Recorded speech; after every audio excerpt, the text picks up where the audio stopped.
co-founded a fintech called ZeroPay, which was a B2C BNPL, buy now pay later. We use technology, we use data science, and then we help them unlock this working capital. When it comes to finance, right, the biggest challenge for any company today is the working capital. See, regulation is always a blessing.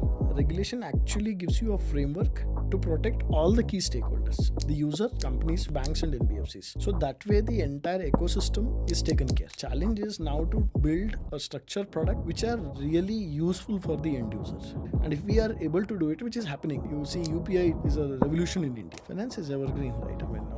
We are one of the world's fastest growing economy.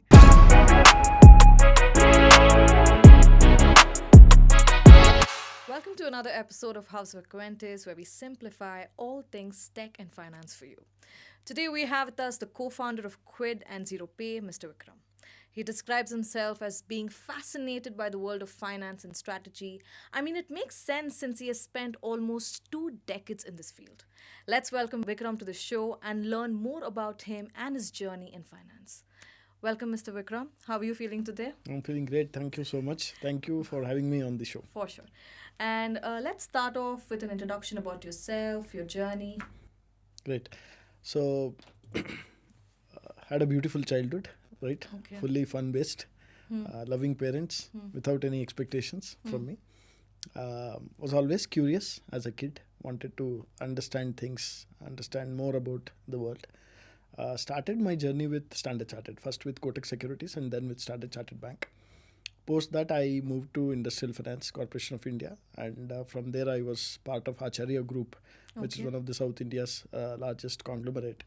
It is after that I figured out that I need to start up, right? Okay. So then started my own fintech, co-founded a fintech called ZeroPay, which was a B2C BNPL, buy now pay later. Okay.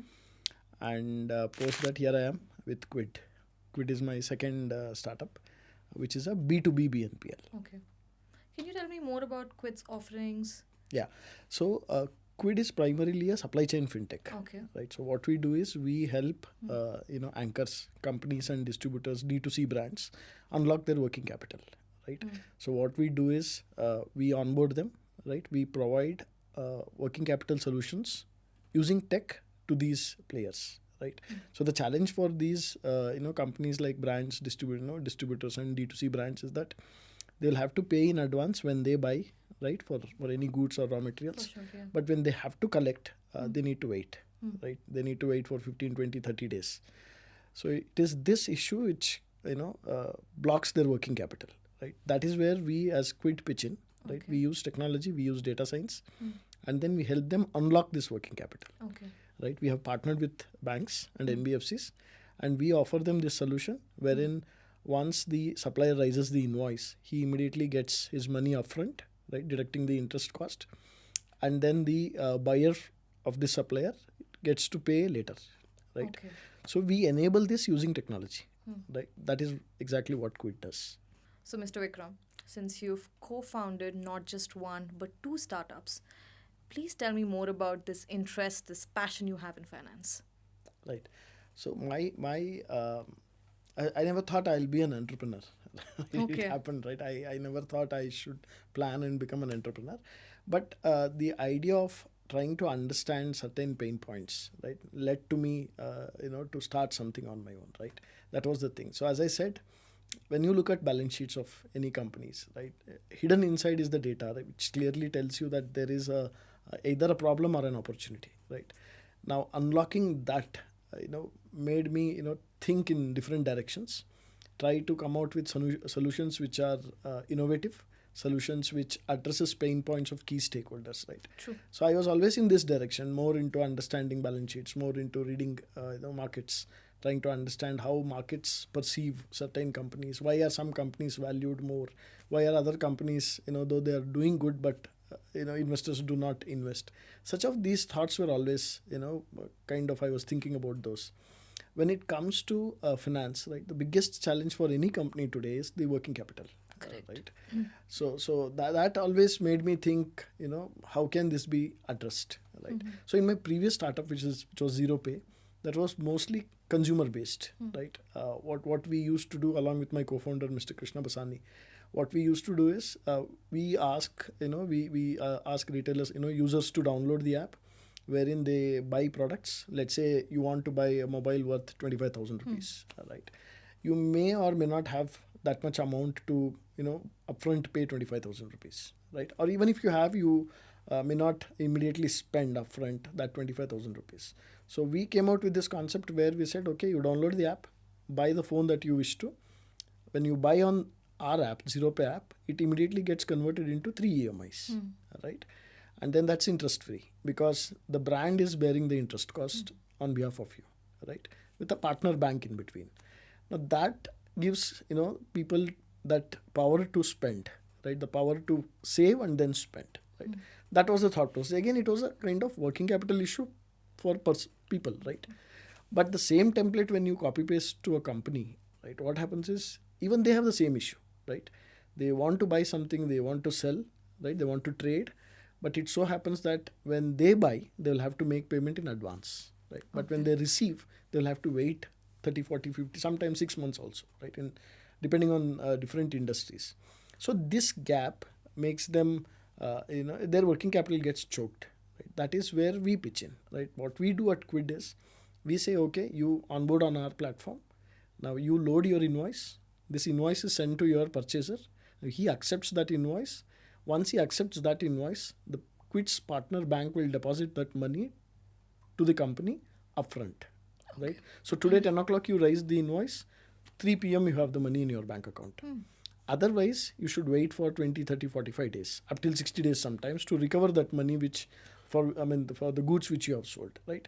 So using technology as a platform, we are solving this issue. So the root is again trying to solve problems the companies face, right? And technology can do wonders when you have right team in place. So that is what I was always believed in. So I have a question to ask you. More likely it's looked at as a bane than a boon. And even our regulatory authorities are keeping an eye on the BNPL space. Right. So what is your take on this? See, regulation is always a blessing, I'll tell you. Absolutely, right? 100%. When there is a regulation, right, if it cleans up the industry, True. right? That is my firm belief. And it also allows good companies to survive and grow.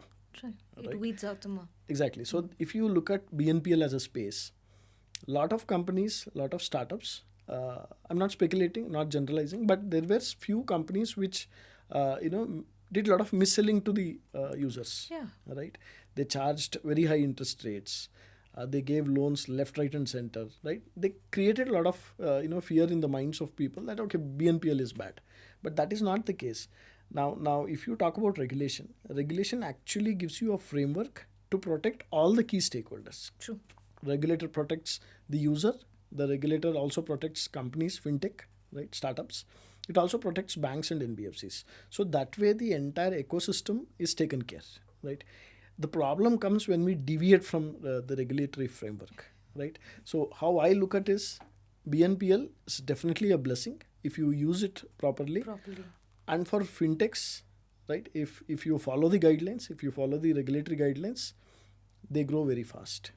So that's my take on that.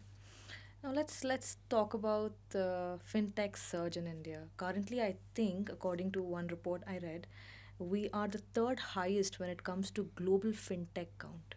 Right. So how important is this, and what's going forward? What can we see more in the fintech space?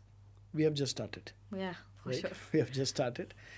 We will see a tremendous amount of growth when it comes to fintech. See, typically, if you look at Indian markets, Indian economy, banks were initiated for a purpose, right? Post-independence, banks had a clear mandate, right? They need to make sure the economic growth gets delivered to the lowest, possible. Yes, I mean, even for the rural people, right? But today, that is not the thing. Today, banking has a different game, right? So we have crossed that stage, and today it is more about empowering these users, right? And then that is where you see private banks, NBFCs coming in, using data and technology. They are changing the game. So we have just started in terms of fintech surge that you referred. We have just started. You will see more, action in terms of account aggregators, the kind of tools and softwares that are being built today using AI, right? The kind of open data that is available, right? Today, there's for any fintechs, we have a lot of data points available, right? True. Very authentic based data points. You have RTOs giving away data APIs. You have banks giving away a lot of data points. I mean, within the regulatory framework, right? Now, using this data, that the challenge is now to build a structured products which are really useful for the end users, right? And if we are able to do it, which is happening, right? You see UPI is a revolution in India, right? Absolutely. So you will see a lot of such things for two reasons. One is the technology, AI based, two, open data. Right? Okay. So it's just a beginning, and we will have a huge amount of growth in fintech. Oh, let's talk about how important strategy is to finance. Okay, so as Peter Drucker says, strategy, eats breakfast for business, right? So strategy is not for finance, right? For any aspects of the business, it's core. The reason why it becomes critical for finance is that finance is a very critical role, right? It covers all aspects of business. Now, if you look at let's take an example, right? If you look at airline industries, right? We all know that Indigo is one company which is which is profitable, right? We all say that, right?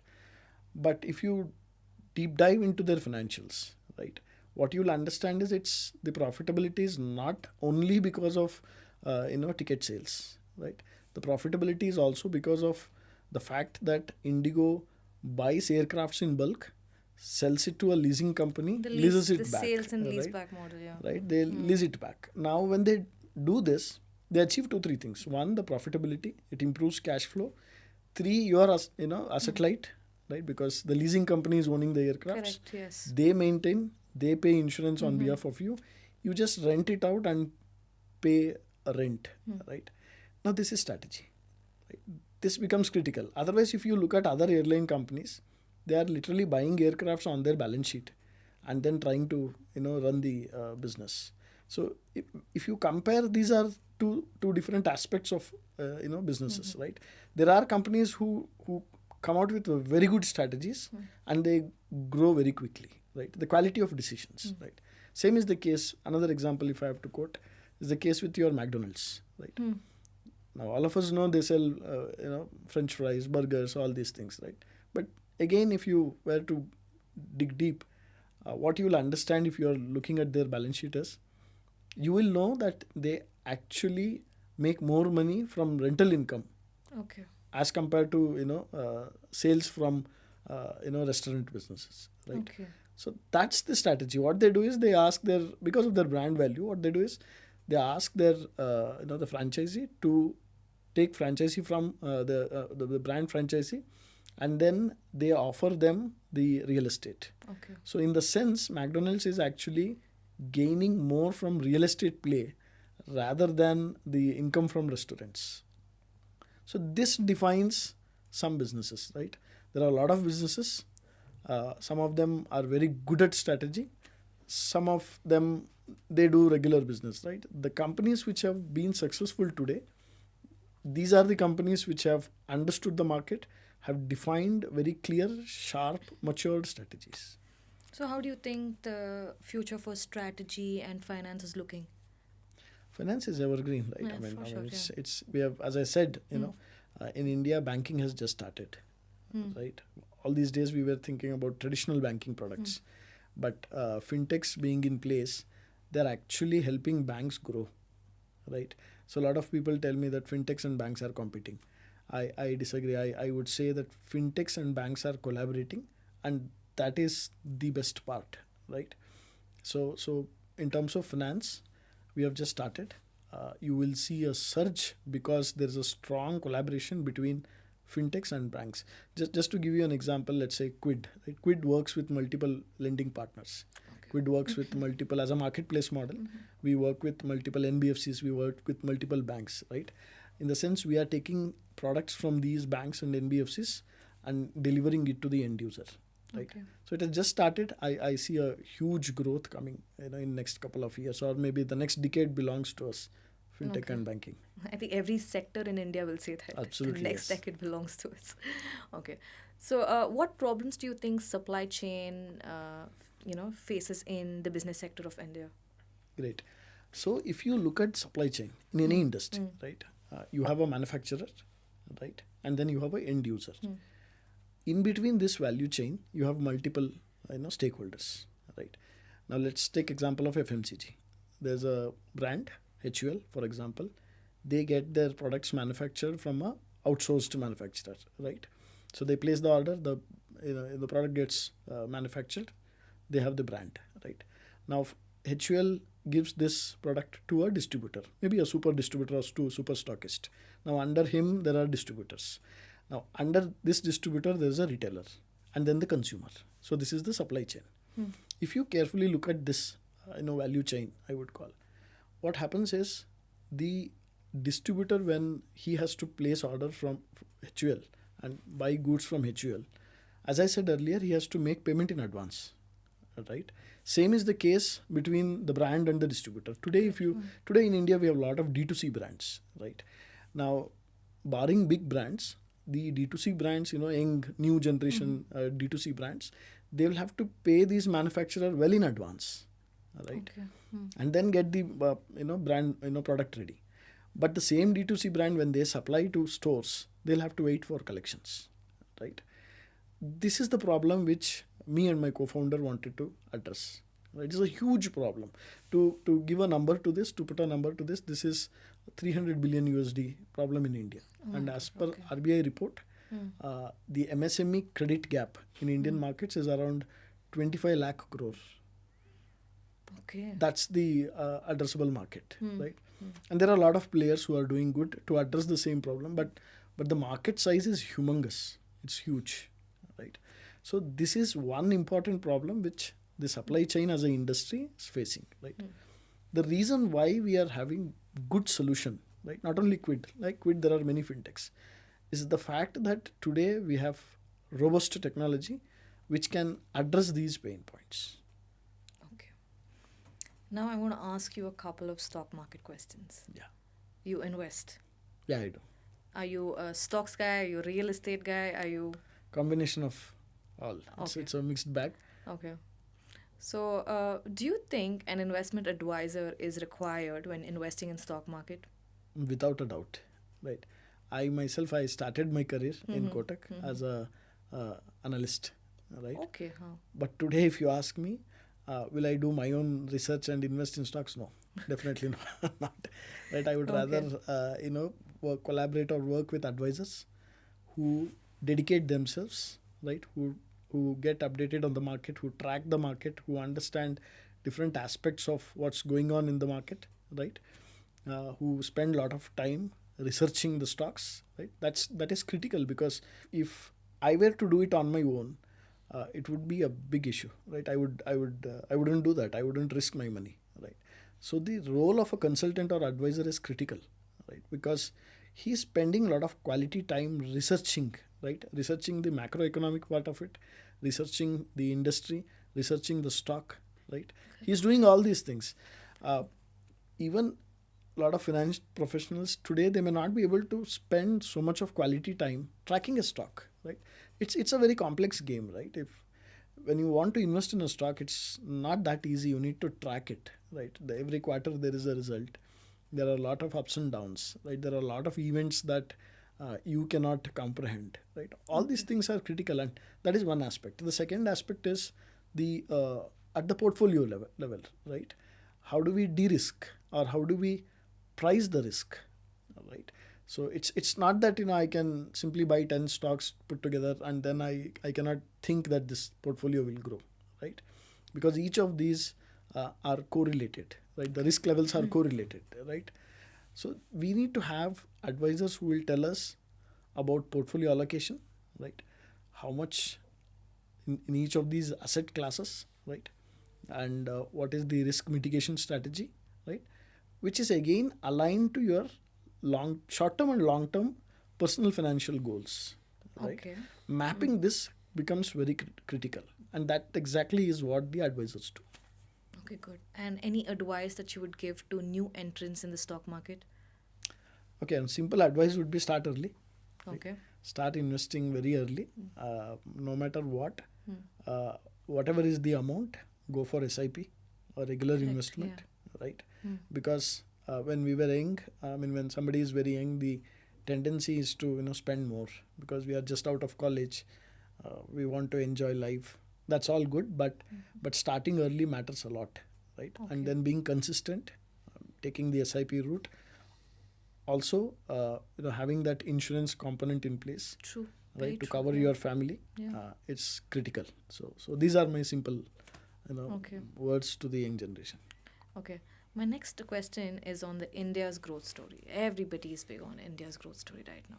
So what is your take on that? I do agree. I firmly believe we are one of the world's fastest growing economy. For the simple reason is we are a consumption-driven economy, right? True. Yes. We are not in that stage where we have.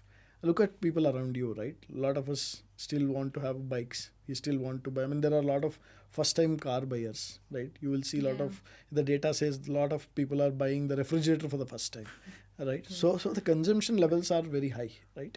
We are a consuming economy, and the domestic consumption is something which is kicking in, right?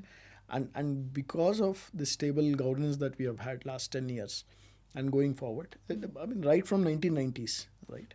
We have had a very good, economic policy making, Very right? true.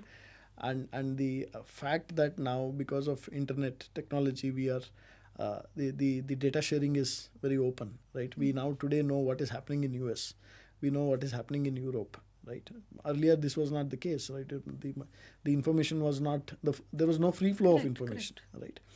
Now, if you look at all these factors, right? Now, India as a country, I believe, will definitely hit 8% GDP year on year, Okay. and we are growing aggressively. That's something that young investors don't understand. But today things are changing, right? Because of these apps, we are able to, the learning is huge. The learning is definitely huge. I believe the youngsters catch it very quickly. Long-term investing.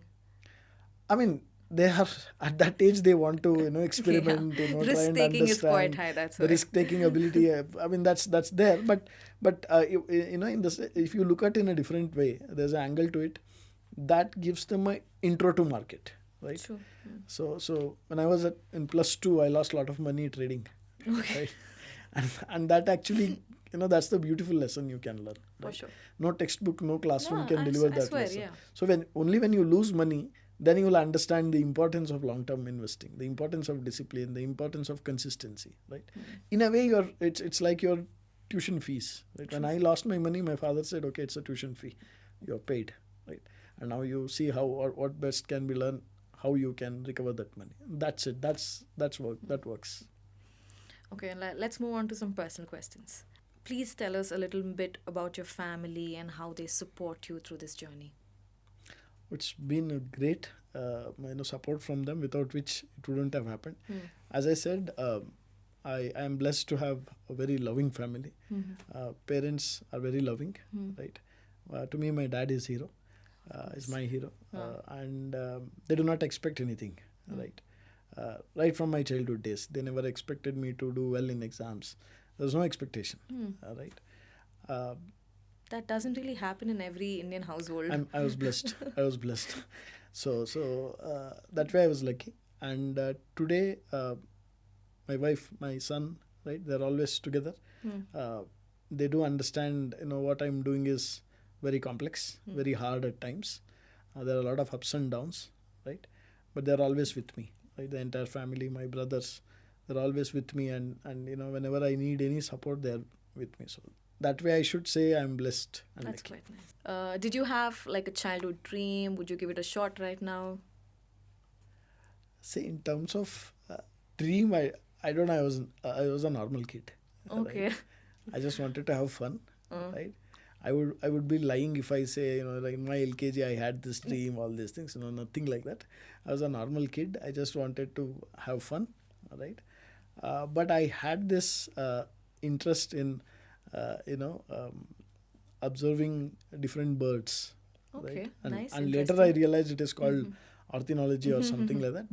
But I had this, I would bunk the classes without telling my parents, then go to these places where you have some kind of forest places, where then observe these birds. That was my one very interesting thing to me, right? But as I came to city, and then all these things changed, right? But if you ask me, was there a career dream in my early childhood, or even for that matter during my MBA days, I was just more interested in understanding finance. It was never about having a dream of I'll become a CFO, or I'll become a VP of this company. I never had that kind of thought, but I just followed my curiosity. That much I can say. Nice. And what is one personal mantra in life for you? Stay curious. Steak. Always try to understand sure. how things work.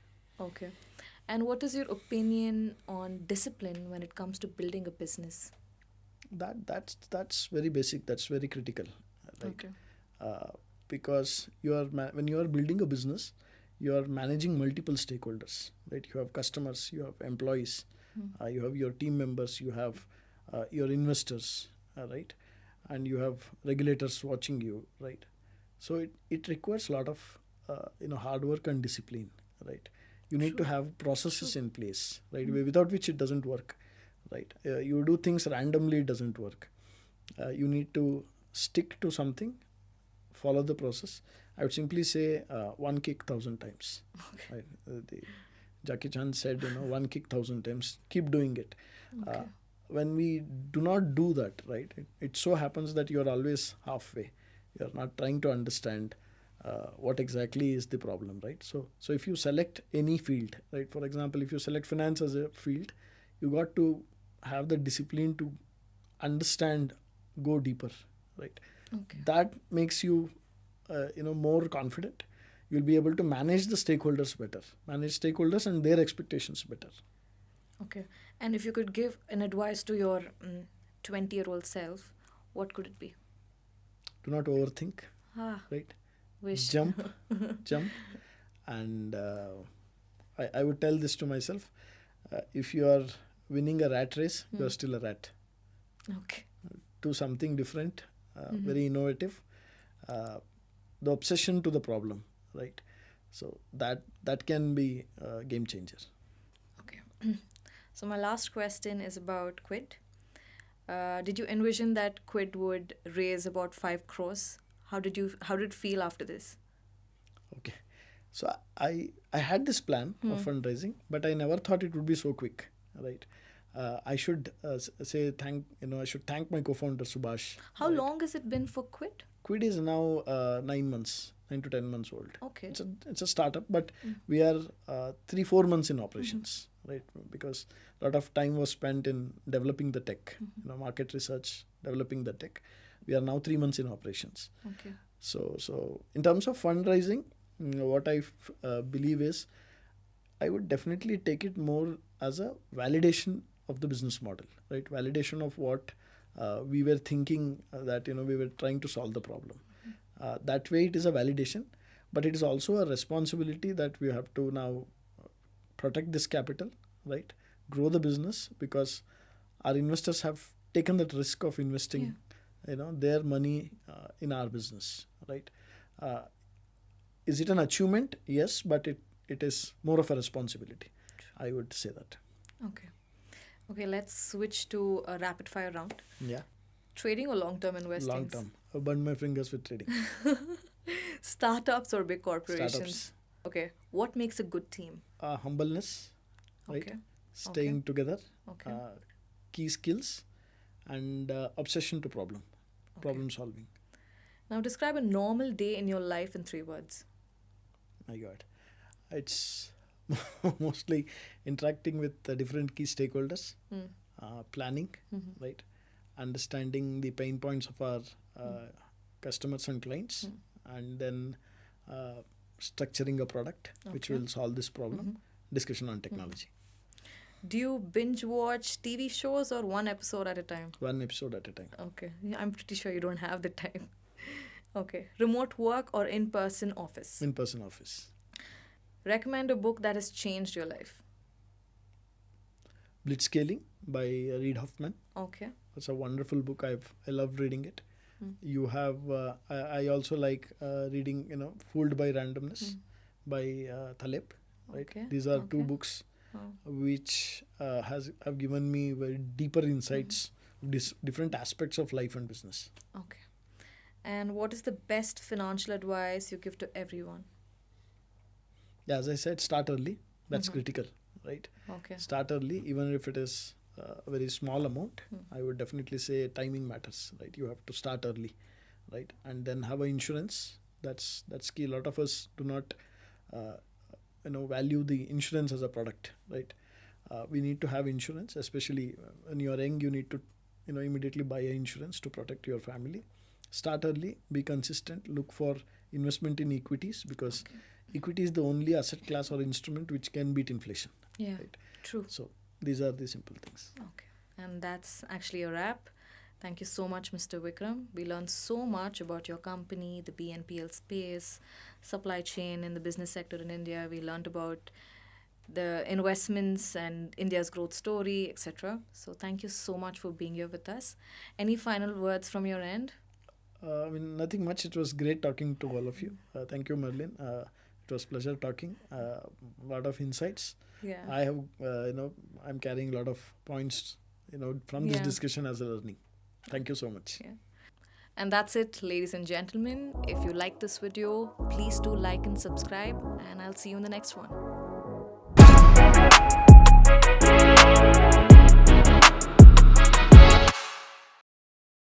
Investments in securities market are subject to market risks. Read all the related documents carefully before investing.